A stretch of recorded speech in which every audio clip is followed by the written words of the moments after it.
నువ్వు సినిమాలు చూస్తావా? మ్మ్హ్మ్. I love movies. నేనైతే తెలుగు, హిందీ, ఇంగ్లీష్, ఆఖరికి డబ్బింగ్ మూవీస్ కూడా వదలను. Oh my god. ఇది అక్షయ్ కుమార్ పిక్చర్. ఓ యాంగిల్ లో సేమ్ నువ్వు అలాగే ఉంటావు. Thank you. ఇది కూడా అక్షయ్ కుమార్ పిక్చరే. Thank you. Oh welcome. అది కూడా అక్షయ్ కుమార్ పిక్చరే. సూపర్ అండి. అది నాగ్ పిక్చర్. అవునా? ఇది రవి బాబు పిక్చర్. ఏ Pokiri, no I'm a gentlemen.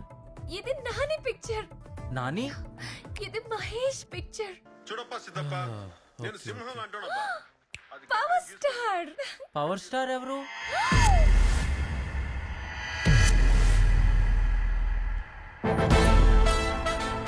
ఏమైంది వీళ్ళందరికీ? Sorry guys, he won't watch movies.